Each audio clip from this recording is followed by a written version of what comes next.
Hola, ¿qué tal? Muy buenas noches. Y qué gusto volvernos a encontrar, aunque sea por este medio. Me parece que la tecnología ha hecho un trabajo maravilloso de podernos acercar, aunque no nos podamos ver, ¿no?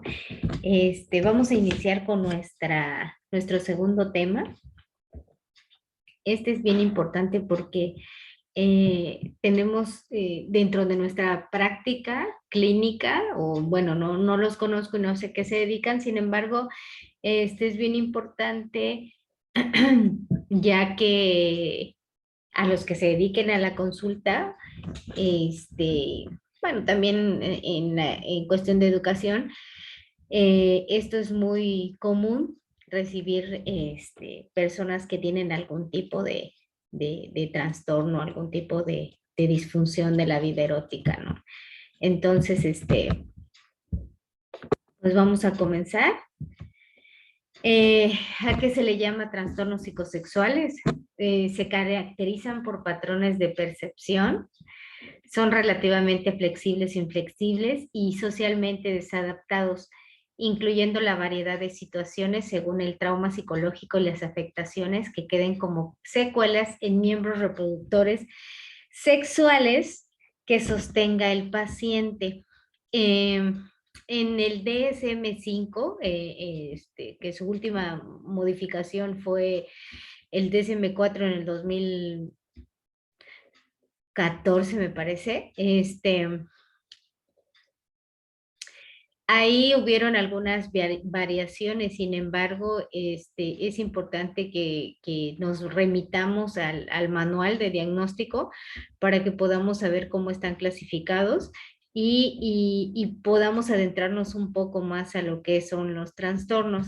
Como les decía, esto es bien importante porque en la práctica clínica es muy común que nos encontremos o que lleguen a visitarnos o a preguntarnos personas que tienen disfunciones de la vida erótica.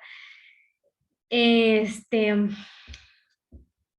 pues aquí el DSM-5 lo clasifica en trastornos de identidad de género, que son cuando hay una confusión en el cómo me percibo en mi cuerpo, ¿no? Si como hombre o como mujer.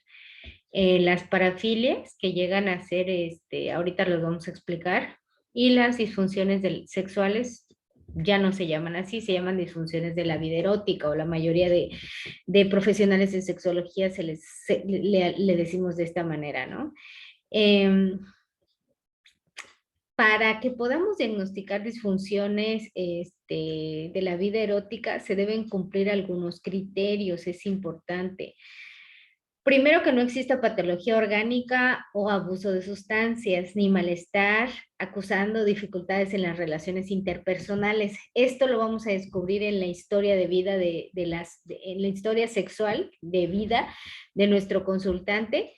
En la entrevista, posiblemente se haga dentro de la primera sesión.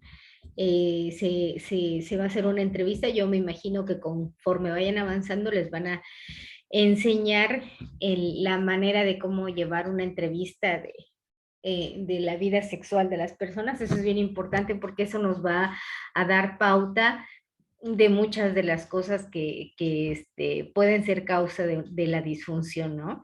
Este, que esté presente en la mayoría de los encuentros sexuales, un 70-80%, es decir, no le podemos llamar una disfunción cuando se ha presentado una vez ocasionalmente o bajo el efecto de alguna sustancia, ¿no? No puede ser, tiene que ser que esté en la mayoría de las relaciones sexuales, un 70-80% de su vida erótica del consultante, que tenga persistencia al menos de 6 meses. O sea, eh, hay gente que se desespera y que llega con que le faltó la erección en un encuentro erótico coital y ya están muy angustiados, ¿no? Recordemos que en trastorno, en estos disfunciones de la vida erótica, En cuestión de los hombres se maneja distinto que las mujeres y esto tiene que ver con el sistema patriarcal y machista en el que nos hemos criado todos.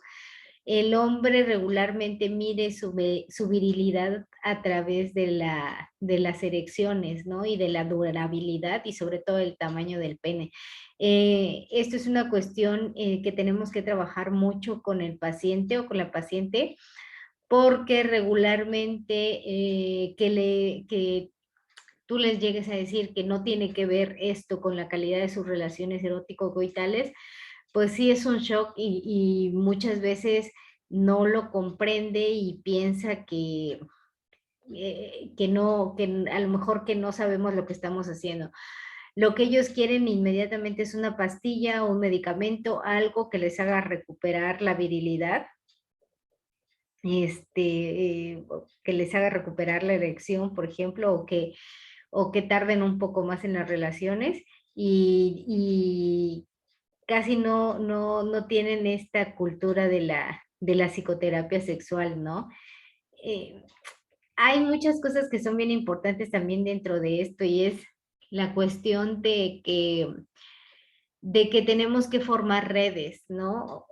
De esto se los puse al final, pero creo que es importante que lo mencionemos porque cuando nosotros atendemos en consulta a una persona con una disfunción de la vida erótica, ya sea hombre o mujer, lo primero que tenemos que hacer es descartar que tenga alguna patología, que tenga algo que sea fisiológico y que esté afectando su desempeño. Eh, y no cualquier persona lo puede ver, ¿no? Regularmente son médicos urólogos o ginecólogos urólogos, ginecólogas urólogas o urólogas, para que podamos canalizar. Y desgraciadamente, bueno, aquí en mi estado es muy difícil encontrar una uróloga o una ginecouróloga. Es más complicado, solamente son muy pocos, creo que hay 15 con la especialidad de urología y ginecología que están repartidos en todo el país. Entonces sí es complicado, pero pues con un urólogo lo hacemos, ¿no? O sea, podemos mandar a nuestro paciente con un urólogo. Entonces, estas normas de conducta sexual y las actitudes frente a ellas varían ampliamente de unas culturas a otras. Es que tiene mucho que ver. A mí no me gusta estarle leyendo las diapositivas porque ustedes también tienen que leer un poco más. Trato de hacerlo o de traer lo más importante para que ustedes puedan tenerlo un poco más digerido. Sin embargo, no soy de la idea de estar leyendo las diapositivas, más que nada es como platicado y ustedes se encargan de leerlo. Pero tiene mucho que ver con la cuestión cultural, ¿no? O sea, hemos platicado el cómo la persona o la sexualidad está construida y intervienen muchos factores, ¿no? Entre ellos el cultural, el social, el psicológico, económico. Y muchos especialistas dicen que también el ambiente tiene que ver en la formación de nuestra sexualidad. Entonces, todos formamos una sexualidad de acuerdo a todos estos factores que intervienen y a las personas con las que nos llegamos a relacionar o las personas que tienen más significado en nuestra vida. Y de esta manera nuestra sexualidad queda construida y en esa construcción, pues obviamente que van muchas creencias, cuestiones religiosas, prejuicios, y eso hace que la persona que a lo mejor está presentando algún cuadro de disfunción pueda puede ser un trabajo mucho más difícil, puesto que necesitamos que esa persona comience a cuestionarse sus creencias, cosa que no es tan fácil, ¿no? Y sobre todo cuando hablamos de sexualidad, recordemos que vivimos en una cultura judeocristiana que hace que muchas de las actitudes frente a la sexualidad sean eh, con toque religioso, ¿no? Y eso es bastante complicado porque nosotros como sexólogos y sexólogas tenemos que cuestionar también nuestras creencias, de mantenernos en un estado lo más neutral posible. Y si en la práctica me estoy cachando, que estoy juzgando, o que tengo una postura a lo mejor conservadora, pues es necesario que yo, que indaguemos en nosotros y podamos encontrar ese equilibrio para darle el mejor servicio a la persona que está llegando a tener estas pláticas o a consultar con nosotros, ¿no? O sea, pero va a depender mucho también de qué nos queramos dedicar. Sin embargo, yo creo que ya estamos aquí en este tema de la sexualidad y es bien importante que independientemente de lo que nos vayamos a dedicar o para qué queramos esta maestría, es importante que nos demos cuenta que eh, lo primero que tengo que hacer para que mi perspectiva, para que la perspectiva, la dichosa perspectiva de género sea aplicada en todas las áreas es cambiar mi perspectiva, ¿no? Cambiar mi perspectiva del tema sexual y eso tiene que ver y enfrentarme con mi propia sexualidad, cómo está construida, qué cosas son las que todavía me hacen ruido, si a lo mejor me cacho juzgando la vida erótica de alguna persona, si, cuál es mi postura ante la diversidad, cuál es mi postura ante el feminismo, cuál es mi postura ante el aborto, cuál es mi postura. Todo esto necesitamos ir, que ustedes vayan analizando, porque cuando ya estamos en la práctica, no podemos tener una postura que sea, que enjuicie a los demás, ¿no? Independientemente de las decisiones que quieran tomar, nosotros estamos para acompañar, independientemente de cuáles sean nuestras creencias, porque por eso es mucho problema o pasan muchas cosas o hay muchas dificultades con respecto a los diputados y senadores que se encargan pues de crear nuestras leyes, porque muchas veces esas leyes o esas restricciones van cargadas de juicio moral, ¿no? Personal, y no comprenden que una persona que está prestando un servicio público, como es el caso de ellos, pues tienen que ser lo más neutral posible, ¿no? Y eso tiene que empezar, por supuesto, desde nosotros, desde esta deconstrucción de todo lo que hemos sido y todo lo que nos hemos formado. Y creo que ese es uno de los objetivos de la maestría, ¿no? Bien, entonces, bueno, la actividad frecuente con muchas parejas, a menudo en encuentros esporádicos, indica una escasa capacidad para establecer los vínculos. Es lo que les digo, o sea, hay muchísimas formas de cómo vamos a manifestar nuestra sexualidad. Eh, si nuestra sexualidad está conformada por múltiples elementos, ¿cómo lo vamos a manifestar? A través de fantasías, de deseos, de cómo nos relacionamos con el otro, cómo formamos vínculo, cómo nos reproducimos, cómo vivimos nuestro erotismo, cómo vivimos mi ser mujer y mi ser hombre dentro de la sociedad. O sea, tiene mucho que ver todo esto con la manera en cómo yo vivo mi sexualidad y cómo la genero, cómo me relaciono, ¿no? Este, hay muchas creencias que todavía persisten en muchos países y pues es bien importante que tengamos el conocimiento también, ¿no? Los médicos, esa es otra de las cosas que se van a encontrar ustedes en la práctica, los médicos, la mayoría no tienen ni idea de la sexualidad y es bien complicado porque muchas veces llegan pacientes a la consulta, diciendo unas barbaridades, ¿no? O sea, que o regaños o juicios, cuestiones religiosas con las personas que les dicen, ¿no? O sea, porque a lo mejor están viviendo de alguna forma o adquirieron una infección de transmisión sexual o o tuvieron un aborto o un embarazo no deseado y entonces se creen con este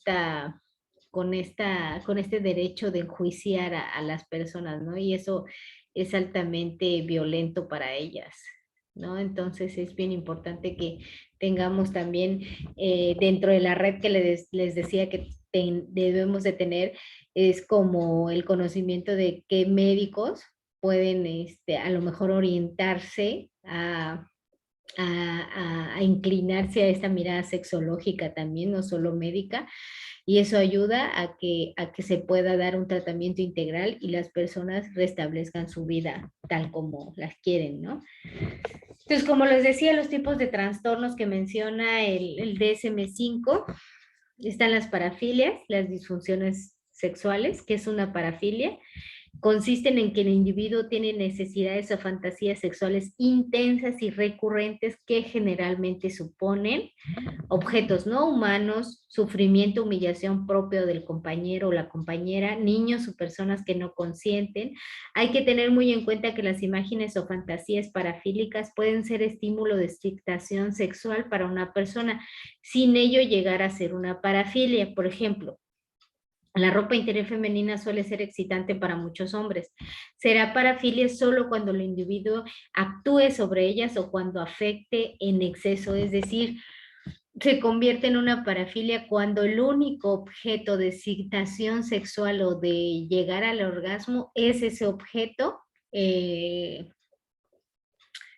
con el que a mí me provoca excitación, ¿no? Aquí hablaba de la ropa interior, bueno, quiere decir que una persona que tiene una parafilia jamás en la vida va a poder tener un encuentro erótico si no es cuando y tenga que ver con ropa femenina, ¿no? Hay mucha gente que le gusta mucho esta cuestión de los pies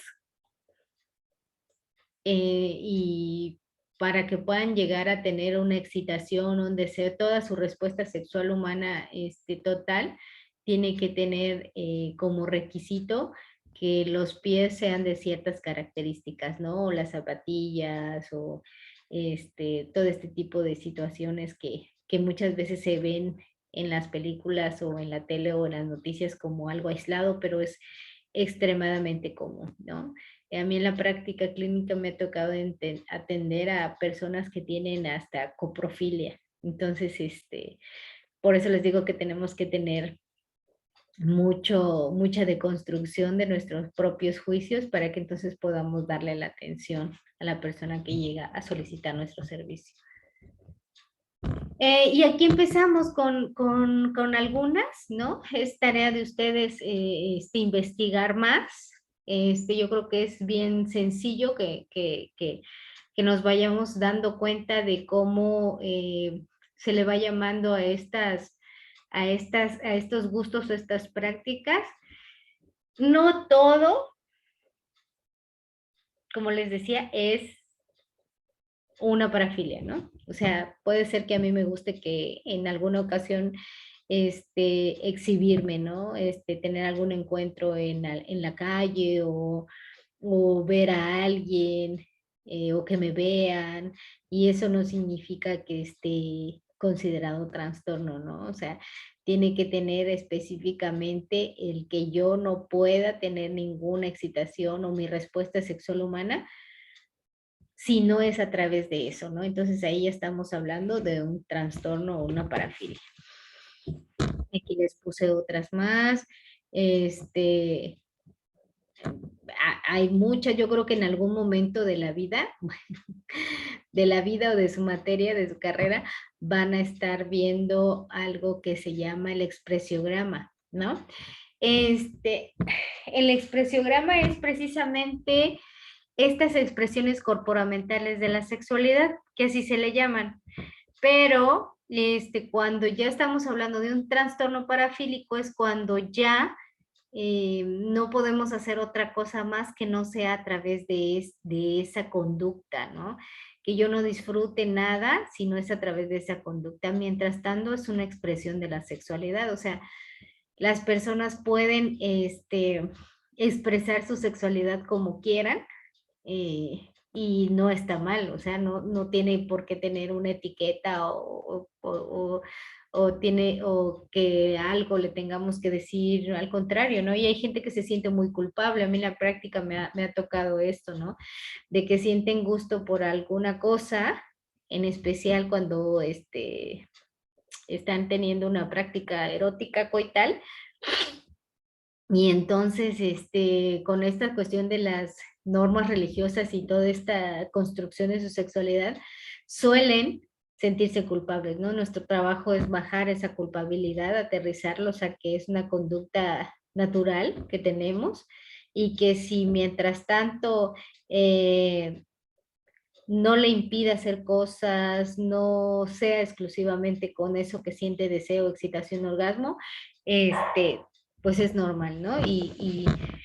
Bueno, en realidad debemos evitar hablar de la palabra normal o anormal. O sea, yo siempre trato de evitarla porque eso nos pone en una etiqueta nos etiqueta, nos clasifica y eso no es saludable que nos clasifique en ningún momento porque pues lo que menos queremos es que nos digan anormales cuando estamos haciendo algo que en realidad pues puede ser una práctica común, ¿no? Eso hay que tener mucho cuidado. Uh-huh. Y cuando hablamos ya de disfunciones sexuales o de la vida erótica, que así se le llama, pues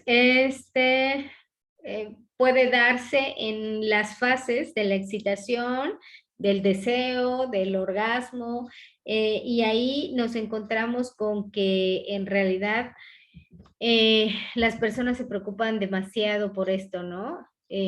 Como les decía al principio, tiene que cubrir las características de tenga un tiempo determinado, 6 meses, que el 70-80% de sus relaciones erótico-coitales haya pasado esta situación y para poderla considerar un trastorno, ¿no? Entonces, hay muchas cosas que intervienen, posiblemente ustedes se encuentren con la mayoría de hombres que puedan acudir a la consulta. Las mujeres, por esta cuestión de la cultura que es muy falocentrista y, y que el placer de la mujer está prácticamente inhibido, es muy difícil que las mujeres hablen de su sexualidad, son muy pocas y muchas veces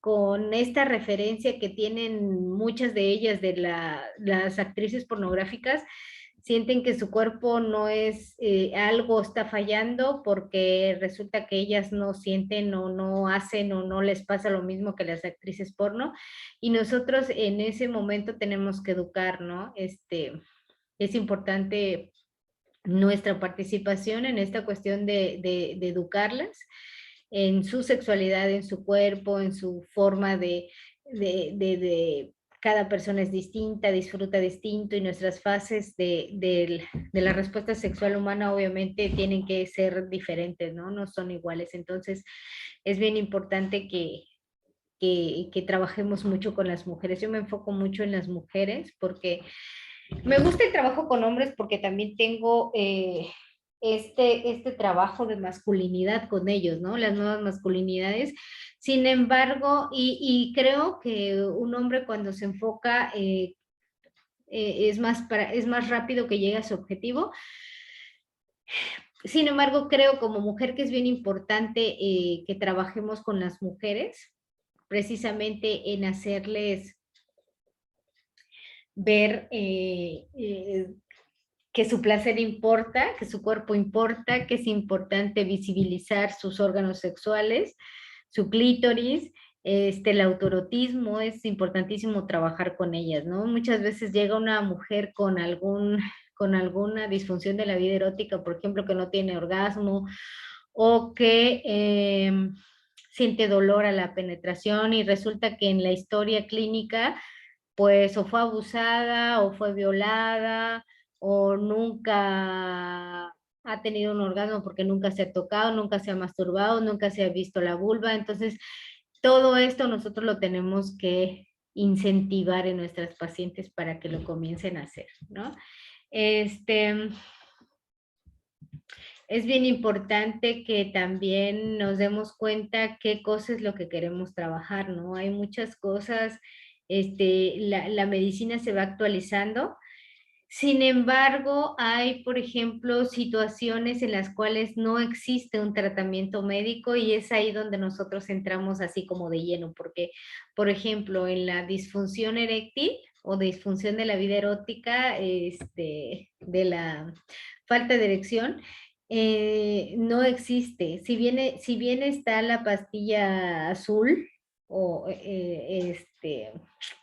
el Viagra o el Cialis, muchas de las veces no lo puede tomar cualquier persona, ¿no? Y eso lo tiene que prescribir un médico.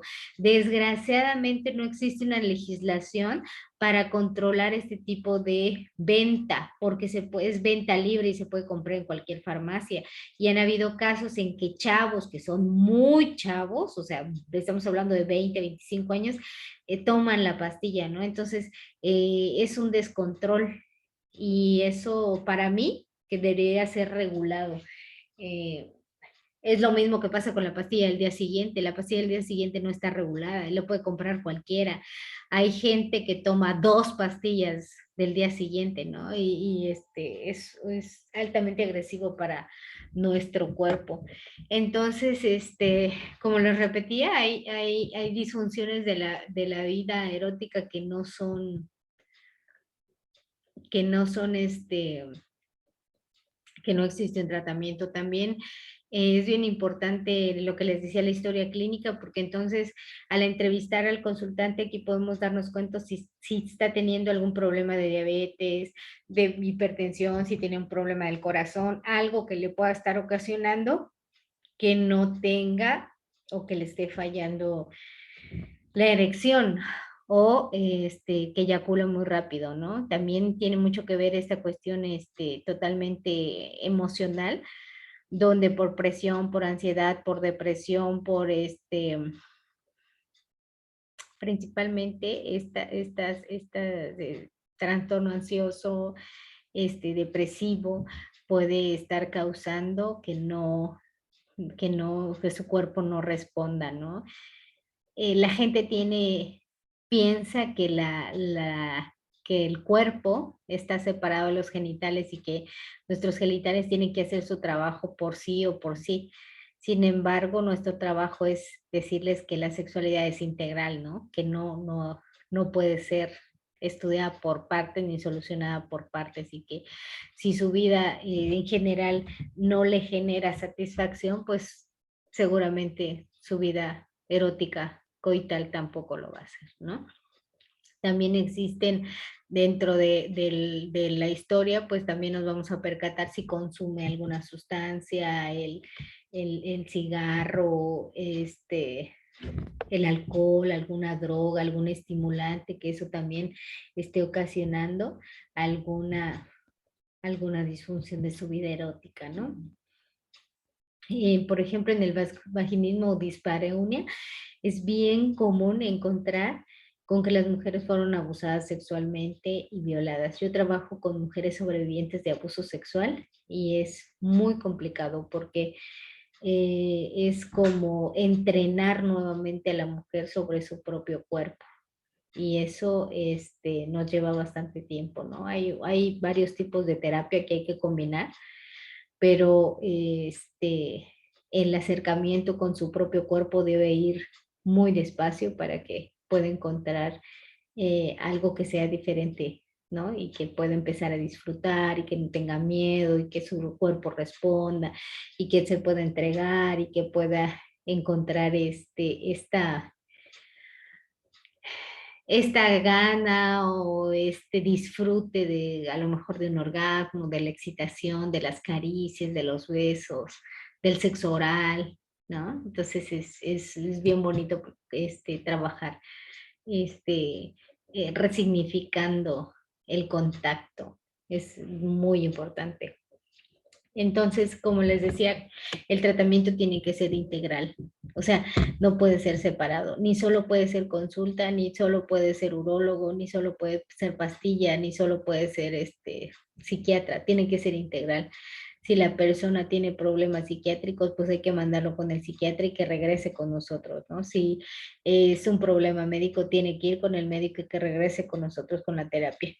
si es una cuestión, no sé, de alguna condición o alguna morfología de su aparato reproductor, tiene que ir con el urólogo y después ir con nosotros, ¿no? Por eso es importante que la sexualidad se empiece a visibilizar en el ámbito médico, para que entonces, los médicos tengan conocimiento que existimos y que tienen que canalizar con nosotros, ¿no?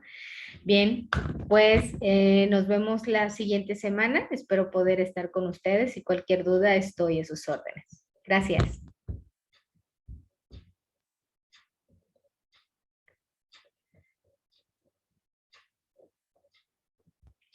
A ver.